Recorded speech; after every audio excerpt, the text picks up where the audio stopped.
Happy Solar Sunday. It's Jamie Green, the Solar Queen. And in this live stream, I'm going to be talking about the solar tax credit and the 2023 calendar year winding down and what this means for you if you got solar installed in 2023.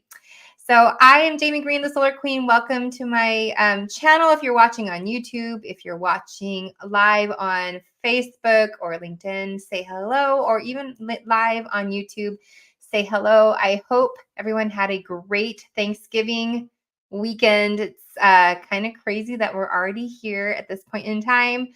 But I wanted to go live and talk about what's happening. So I had a solar installation happen last week, right before the Thanksgiving holiday. They had their solar panels installed and their battery, and this was a second solar system for this homeowner. And they got it all done inside of 2023. So that's important because, hey, Mike, from Fort Lauderdale. Hopefully it's a lot warmer there than it is here in California. It's kind of cold. So we've been running our heater, which is a gas furnace, which I'm going to also be talking about this, about the utility rates going up beginning January 2024, which is not very far away. So what are we? Less than a month away from Christmas. It's kind of crazy. Let me know if you live in an area where you have been notified that your utility rates are going up. So if you have, write it in the comments. If you're watching the replay, let me know too. So going back to the story of the homeowner who signed up for solar during the NEM 2 frenzy, if you will. This is a friend of mine and his wife. We've been friends for many, many years. They had an already installed solar system on the roof. They were adding on to it. They got it installed and they have everything good to go. They are waiting for their final inspection to take place, to be scheduled and take place. And then they will be submitting their system to, not they, the solar installer will be submitting their interconnection paperwork to the utility, which happens to be SCE. So if you go through the solar process, just know there's several steps to get installed. Prior to installation, there's a lot that goes on the front end. And then the installation itself usually takes a day or two, maybe 3. There may be a situation where they have to come back and finish things up, and they may schedule that the same day as the final inspection to avoid an extra truck roll. So it's a process going solar. So where this homeowner is at, they're installed. The battery's installed, and because they have power outages, it's not because of NEM 3, but because they have power outages due to wind. So they wanted to have that storage there in case the power goes out. They have their, essential loads that will be backed up, meaning the refrigerator, lights, TV modem, whatever it might be that you decide to have backed up. Those will be the loads, and usually the battery will tell you what the limitations are depending on the battery and how many batteries you get. So it's all very specific to each homeowner. So this homeowner got one power wall. They're limited to circuits on their sub panel that are 30 amps or less. So no AC, no EV car charging, no oven, stove, gas dryer, or washer, like the washing machine. Those things are usually not backed up with one backup battery. And there are also, just so you know, batteries that will do self-consumption only with NEM 3.0 if you live in California, or backup only. There are some batteries like that, or there are some batteries that are full backup and self-consumption batteries as well.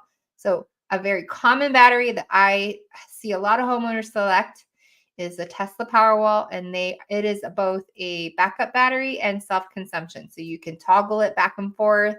You can slide how much of the battery you want to be self-consumption. Like I can change my battery right now and say run 30% of our usage from, as soon as the sun goes down, 30% of the battery dedicated to peak time of use.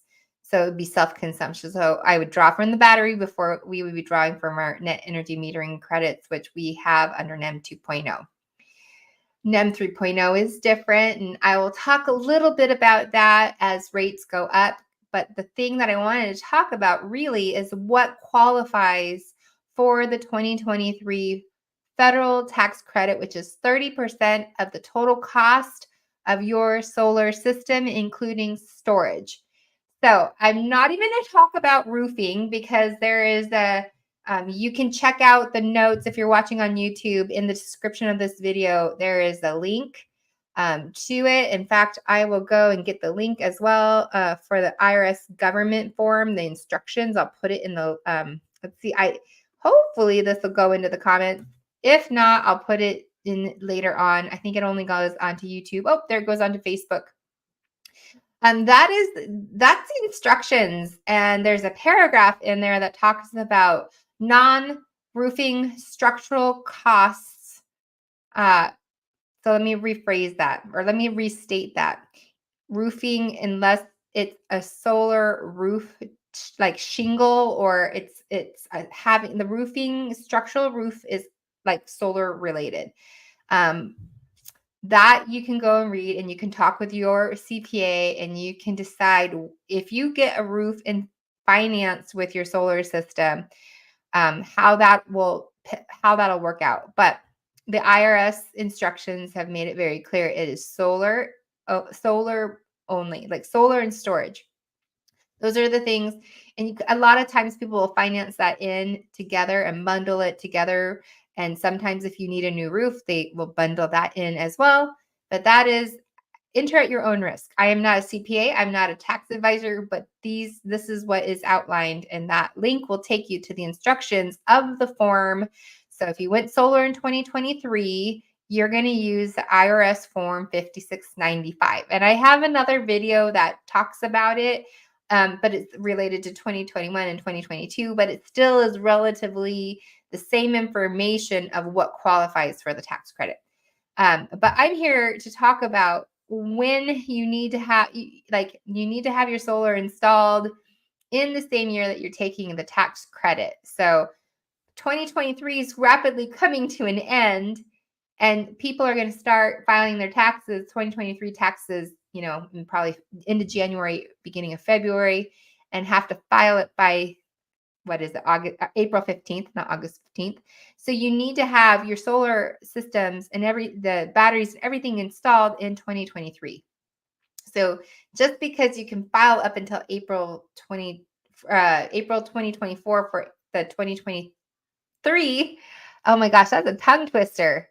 2023 taxes, you can't sign for solar in February of 2024 and try and claim it for your 2023 taxes. You don't want to do that. So you want everything installed, and it used to be technically it had to be commissioned, but there is kind of that gray area as maybe a safe harbor type thing where much of the construction has been completed in that year. So it all depends on, again, your CPA or who does your taxes and what you're comfortable with when it comes to that. So 2023, 30% federal tax credit. This is not a state tax credit. It is a federal tax credit. It reduces your tax liability as a homeowner. If you're a business owner and you get solar and you do that, you can do the same when it comes to commercial solar. There's a lot of news coming out too about virtual net metering and all of that going away for, say a building owner owns like a strip mall and they have a lot of roof space and they have, say, 5 tenants. Used to be that building owner could get solar put on the rooftop and do virtual net metering and share and disperse the solar to the 5 different tenants. But the CPUC ruled against that. So that's something that's changing, and it's really unfortunate because California has a lot of green initiatives or goals for hitting this renewable energy goals, and the CPUC, for whatever reason, just keeps siding with utility companies and shutting some of these really amazing things down when it comes to renewable solar energy in particular. So virtual net metering was one of the things. But being that if you are a business owner and you got solar on your building, if you're the homeowner and it's your main home and you got solar installed, what's eligible is 30% of the total cost of going solar. So if you say you had a $50,000 solar system, and that was the total cost, you would be eligible for $15,000 tax credit. I say that you would be eligible, but you would have to have the federal tax liability to be able to reduce that down $15,000. If you only have, say, $10,000 federal tax liability, but your tax credit is $15,000, you could only take $10,000 of it in 2023, and then the $5,000 would roll over, and you would have to claim the rest of it in 2024. So whatever is not claimed all in that year, it will roll over until you claim the entire thing. Now, it wouldn't really matter if someone paid cash for their say if someone paid cash for their solar system and it was $50,000 and they had a $15,000 tax credit. And let's say they didn't have enough tax liability this year. That's okay because they're just going to recoup it the next year. And it applies to people who finance their solar systems as well. The catch is, and I don't want to say it's tricky or a catch, but you just need to understand that when people finance, if you finance your solar system and you don't recoup all the tax credits, I mean, let's just say it's a $80,000 solar system because you're getting 3 batteries. Let's just pretend that, and your solar. For an $80,000 solar system, that's a $24,000 tax credit that you would be eligible for. But maybe you, as a homeowner, you don't have that much tax liability, but you financed it. The financing companies let the homeowners. It's usually a 15 to 18 month time frame. It's individually, or it's unique to the lender. But say a lender gives you 18 months to recoup that tax credit, you would have to come and say your tax liability was $10,000 and you still had to come up with another $14,000 to then take the $10,000 from your federal tax return or liability that you get back in a return if you withheld enough money. And then you would have to come up with another $14,000 to pay back the lender if you financed it and you want to keep your lower monthly payment, which your solar advisor will tell you what the differences would be if you applied the tax credit to your loan and kept your introductory tax or monthly solar payment. You would want to know what that is if you didn't pay down the loan with the tax credit, because it's going to amortize and it's going to go up. So like 30%, because it's usually equal to that 30% federal tax credit. So you really want to understand, what is your federal tax liability? What is your tax credit? How much of your tax liability will be reduced because of the tax credit? Do you have any tax credit that is remaining that needs to roll over into 2024? And what does that look like? So it's really important when you go solar in we'll call it 2024 because we're approaching that. Like anyone that goes solar right now, like if you signed a solar agreement right now, this late in the year, it's likely not going to get installed in 2023. So you want to just put yourself in the 2024 tax when you go to file your 2024 tax credit, or sorry, taxes, that the solar tax credit that you're eligible for wouldn't be ready until your 2024 filing. So that being said, you want to make sure you understand what happens to if you took out a loan. What happens to your loan if you don't pay down all of the loan with your tax credit? What happens to your payments? You're going to have a scenario of the introductory payments and then the full payments if you pocket it, or if you don't get it all, or the solar lending companies are not going to make you pay down that voluntary tax credit payment. So it's totally voluntary. So you want to understand what that looks like when it comes to the tax credit. So IRS Form 5695 is what you're going to use if you went solar in 2023. You're going to use that form, or your CPA or your tax preparer is going to use that form to determine what 30% of that tax credit is valued at, and how it applies to you in your home, and if you have enough tax liability to recoup the whole entire tax credit.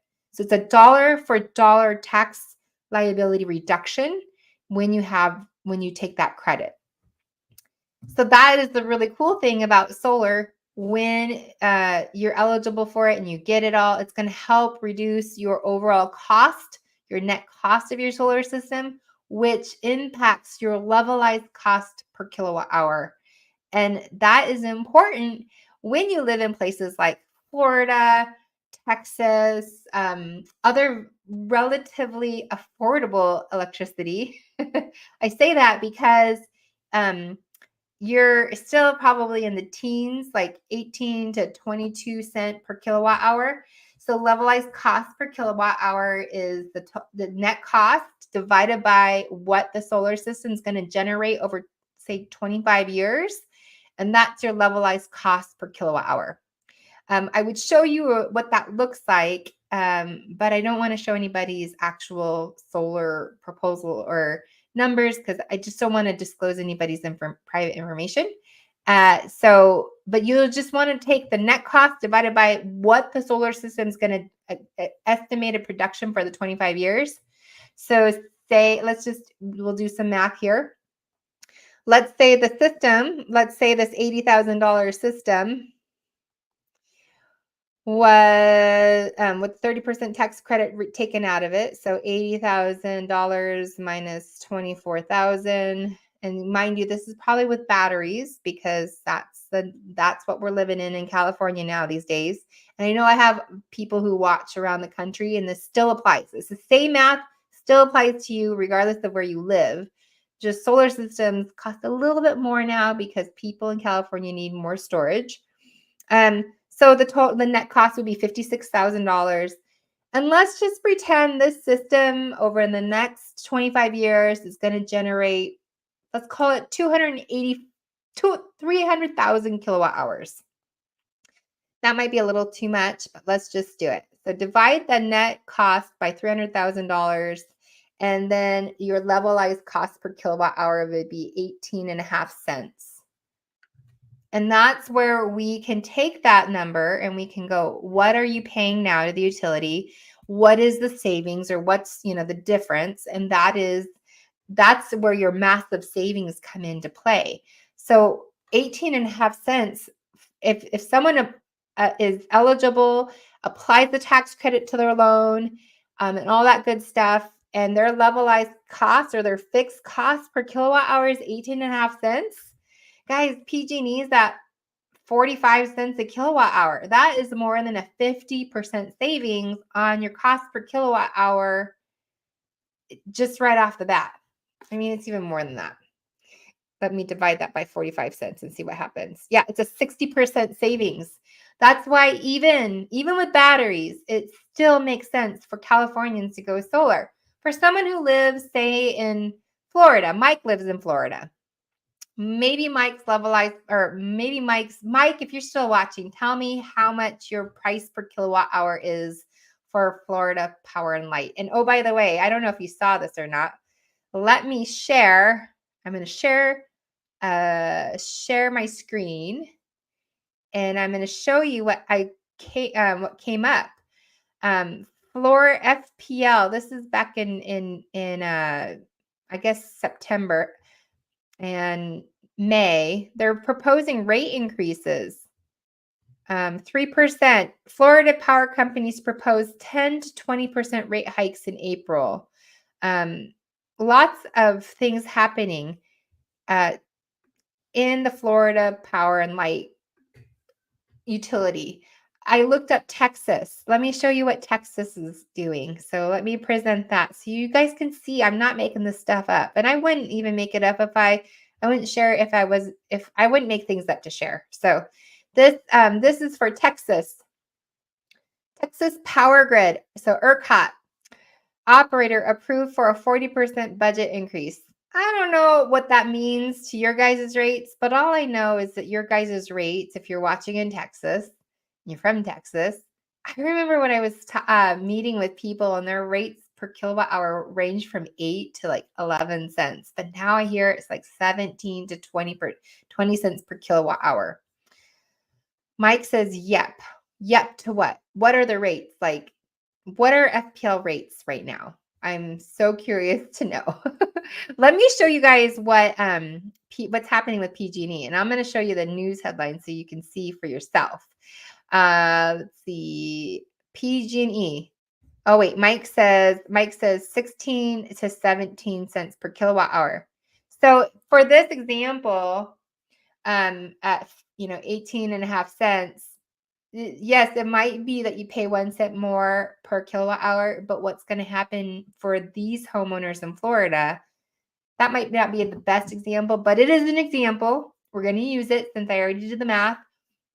That example, and that's with considering batteries, that example just means that when the headlines come out that the utility companies and the utility commissioners for your state approve a rate hike, you're immune to that. Meaning, if you size your system correctly and you get the right amount of solar panels and it's, and you have net metering, which I know FPL has net metering, which is a one-to-one exchange, you will not be affected so much as greatly as people who don't have solar.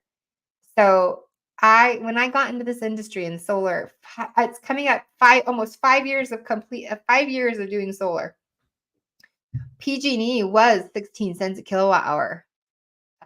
It was like, I looked at a book and it was like, 15, 16 cents a kilowatt hour. Now it's 45 to 55, 58 cents a kilowatt hour.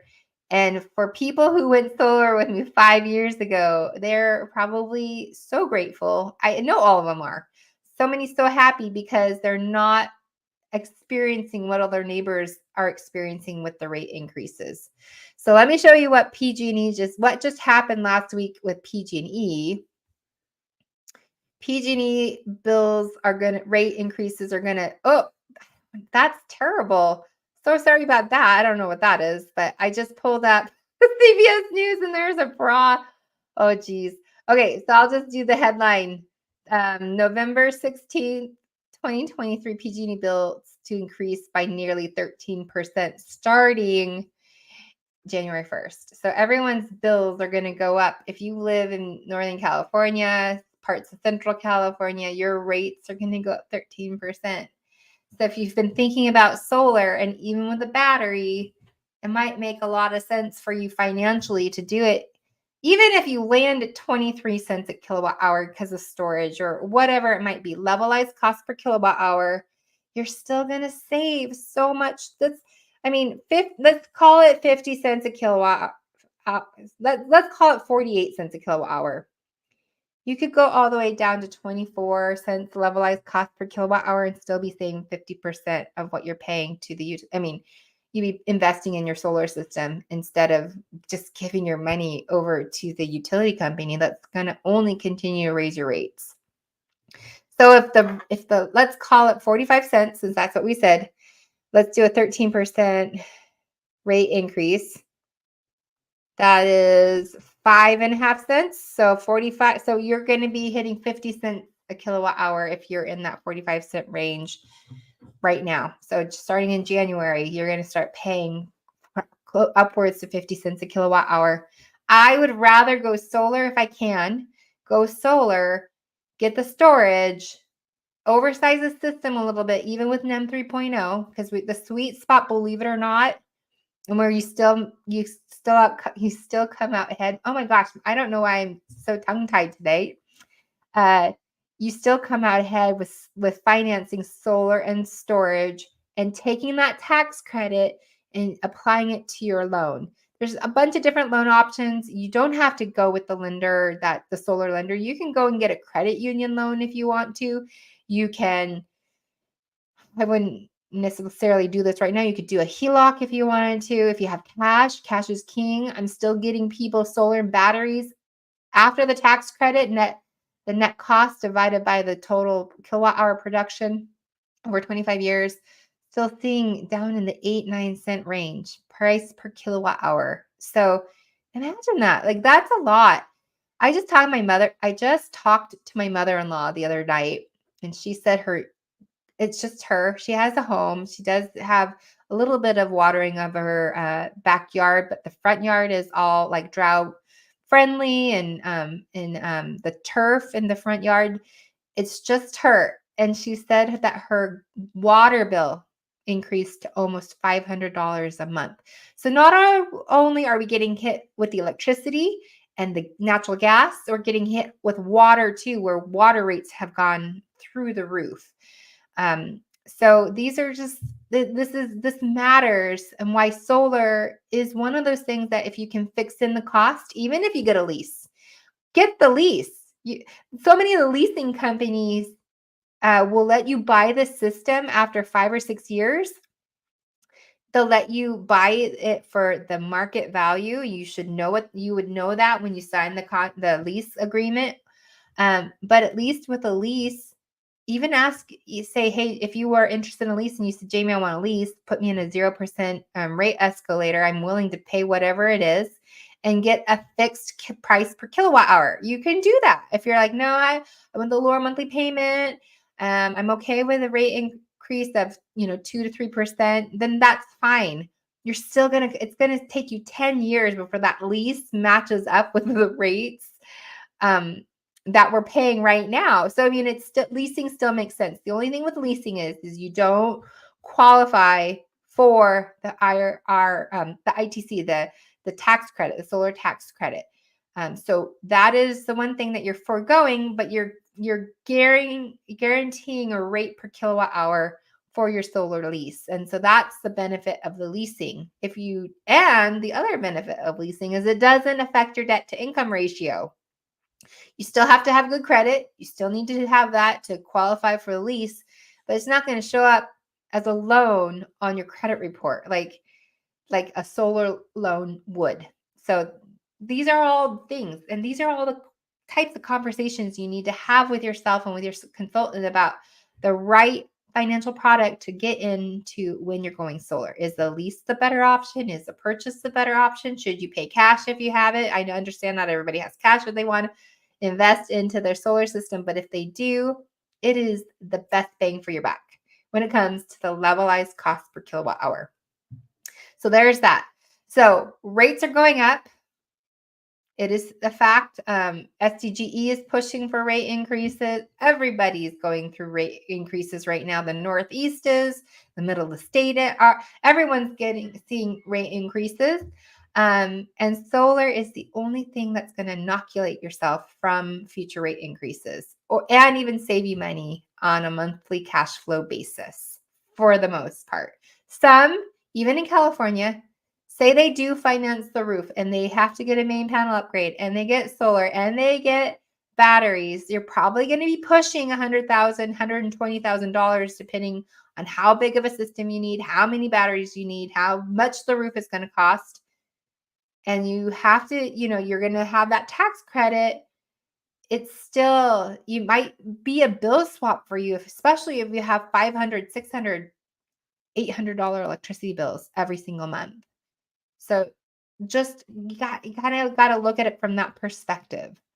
So again, the federal tax credit for people who got solar installed in 2023, you should be able, as long as it's installed and everything's there, should be able to go and file your taxes in 2023, be able to take the 30% federal tax credit. It is a dollar for dollar reduction of your federal tax liability. So it reduces how much you pay the IRS. If you withheld money if you have a W-2 job and you withheld the money, your employer withheld the money and it's all sitting there, that's to cover your taxes that you owe. And if you over withheld, you get a tax return. If you under withheld, you owe the IRS. If you get solar, it it adjusts that number of what you either owe or what you're going to get back. It has nothing to do with the amount of return you get or how much it doesn't have any, it will affect how much you get back in a return. And you want to be wise with that and make you have to make the decision. Do I pay down my loan? Do I pay myself back? However you want to when that tax credit comes. And for some, you might not have enough tax liability to take the whole tax credit, and you will have to wait until the following year to roll it over. And so for people that go up into the really big, call it $100,000 loan, $30,000 tax credit you're eligible for, that you have there for you, that's yours. You might not be eligible for the whole thing if you don't have enough tax liability. So just know that up front. You're going to use IRS form 5695. That's the form. Oh, let me show it right here. This is the form link for the instructions, but if you just type into Google 5695, it'll pull up the tax. It's a very simple one-pager. It's not very big. And there's other things that apply to this IRS, the ITC and the renewable energy tax credit. It's not just solar, it's other things that can be eligible for that. But I only talk about solar, so so that is what that's where you want to go to get the instructions and where you want to get the form. And make sure you if you did get solar installed this year, you make sure you talk to your tax advisor, CPA, and let them know that, so they make sure to include that in your tax return or tax filings. Let's say that, because not everybody gets a return. And then I talked about the rate increases and why even in California under NEM 3.0, why it's important to still look at solar. And why now? Like, why now? Right? 3 days after Thanksgiving, why am I talking about solar in California? When a lot of people stop thinking about it, it's because rates are going to be going up in January, as well as by the time you get your solar installed and commissioned, guys, we're already into June probably. The homeowners that just got solar installed this week, even though they signed in April, the utility company took about 5 months to approve their application for NEM 2.0. So we waited on the utility, maybe 4 months. We waited on, they had to also get a little bit of a re-roof done because the roof was too old to put solar on. But we had to wait for the utility company to say, yes, you're good to go ahead and install.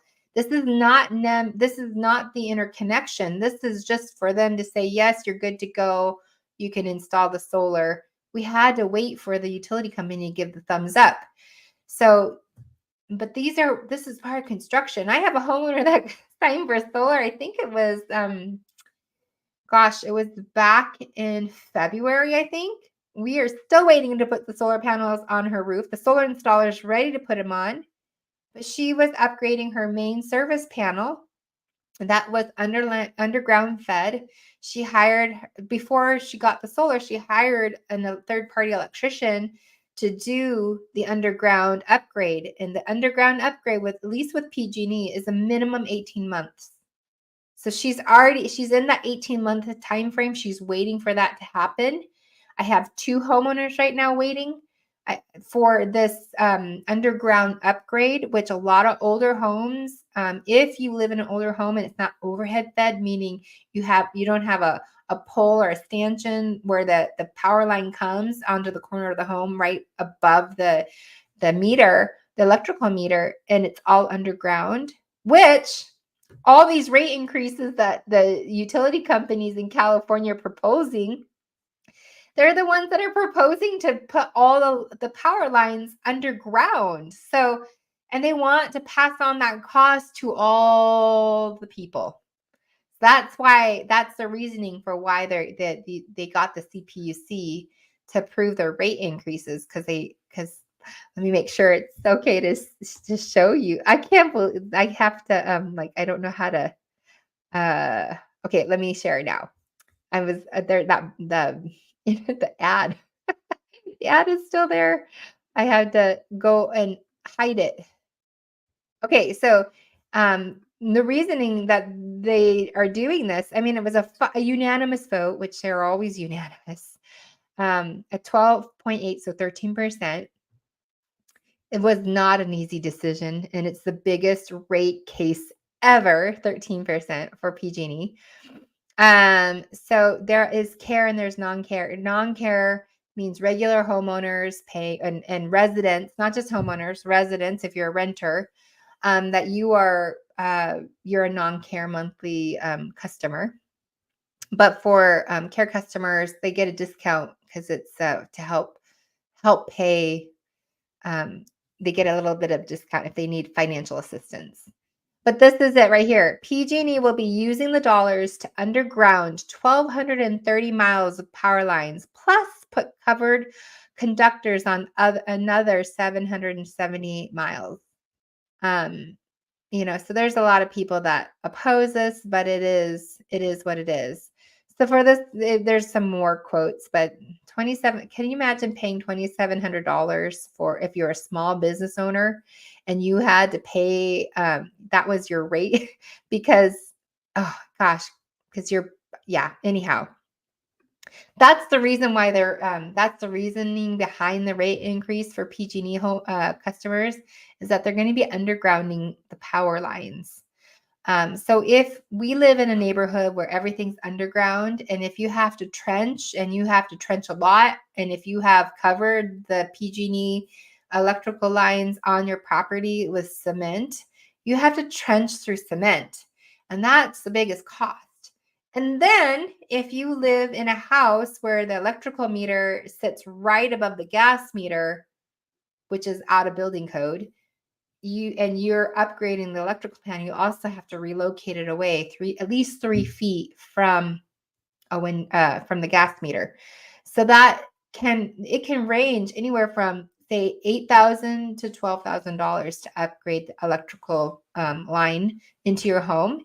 And with all the EVs coming and hitting the road, and people wanting to charge their cars with a level 2 charger and not the 110, the plug-in to the wall charger, which gives you maybe 50 miles overnight. People are needing, if they have 100 or even 125 amp breakers or main panels, they're having to upgrade them. A friend of mine that I just met at a conference, she won a Tesla, and she was saying, I didn't know I was going to have to upgrade my electrical panel. It was going to cost $13,000 to put a charger in my garage. It's because she has an older electrical panel. It's probably underground and she probably has to trench, or maybe that's just what it costs. But for the homeowner of mine that's still waiting, we can't go and put solar on her house and tie into anything because the electrical panel, we're still waiting for PG&E and her electrician to come in and upgrade the underground electrical and upgrade the main panel. She would have been okay. She wouldn't have if she had gone solar with her existing electrical panel, with the system size that she got, she wouldn't have needed to, but she was already in that process. So she still wanted to get solar and lock in NEM 2.0. And so the whole point of this is electrical upgrades are if you need to if it's underground and you need to upgrade it and relocate it, it's going to be a chunk of change, and it's just part of the going solar process. But it is also making your home safer electrically because of all the things that we're doing to our homes, getting EV car chargers. Some people still don't have air conditioning in California, believe it or not. And if you get air conditioning, it's a 50 amp. It's a 50 amp bus bar. And so a breaker, it's 50 amps. And level 2 car chargers, again, 50 amps. If you did both of those at the same time, your main breaker would trip. So it's important when you're doing all this firstly, if you meet with me, I'm going to ask you, what is the rating of your electrical panel? And I'm going to ask you, what's the max bus bar? So these are 2 things that you can go and check on your home. If you're watching, this is your homework. Go check and see outside where your electrical panel is. See what your main breaker is. If there's a sticker on there and it says a max, say you have a 100 amp main breaker, and there's a sticker on there. And it says, oh, a 125 max amp bus bar. Then we know you have a 125 amp bus bar. So it gives us a little bit more wiggle room for backfeed for solar and batteries. A battery, I would say a battery. If you have a 200 amp main breaker and you have, the sticker's gone, we have to assume it's 200 amps. So you have a 200, 200. These are just little simple little electrical things, but every home that goes solar needs a bit of a backfeed for the solar system and the battery. So this conversation, when we have our discovery call, if you want to set up a meeting, a solar appointment with me to get solar installed and ready to go by 2024, the summer of 2024, these are some of the things that we're going to talk about. And we're going to talk about a lot about how much energy you've used in the past 12 months.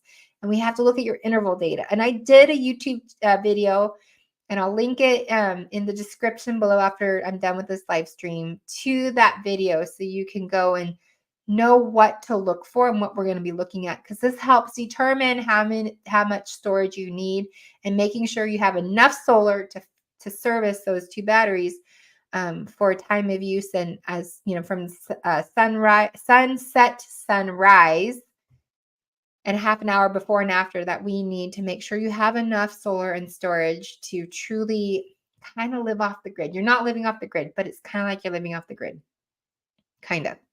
But if you want to set up an appointment with me to talk about solar, then go to my website, jamiegreenthesolarqueen.com. There's a form that you're going to fill out, and there's a place to upload your utility bill.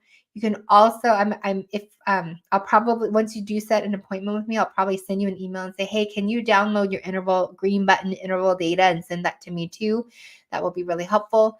But go to that website and set up a meeting. If you're watching on Facebook or LinkedIn, you can send me a message and we'll chat that way. But the easiest and the best way is to go to my website, and we'll set up a time. You'll be able to look at my calendar and self-schedule an appointment. We can meet over the phone or over Zoom if you want, and work together on a solar proposal specific to your home. So these are all necessary, topics to discuss, because it all impacts your solar proposal, how you pay for it, and what your tax credit will amount to. Hopefully your potential estimated tax credit, which is 30% of the cost of your solar system and storage, and everything, so that you can understand and what your levelized cost per kilowatt hour is going to be. And then you can see kilowatt for kilowatt hour what your savings is by going solar. So I hope this was a really helpful video. Sorry for all the tongue twisting earlier on. Some of those words were really hard to say. I don't even remember what it was, 2023, 2024, and all of that. But make sure, if you have any questions, put them in the comments below or send me a message. You can do whatever is easiest for you, and we'll talk about your specific home. And I really urge you to do this now. And you might be like, it's wintertime, the sun isn't out as long, but I'm telling you, if you live in California and you want solar before, hopefully get it all installed and interconnected by May is like for most of Northern California, most of all of California. May, June are the top producing months of the year. So we want to do everything we can to get you installed by then, interconnected, turned on, so that you do not have to pay ever again those really high, expensive summertime bills. And we know what happens in summer in California. Everyone runs their air conditioning, and you start seeing $500, $600, $700 electricity bills. I want to help you avoid that, because everything's expensive right now. And so if I can help you do that, it'd be a pleasure of mine. And I'm so extremely grateful for all of the homeowners who have watched my videos on YouTube, watched them on Facebook, Instagram.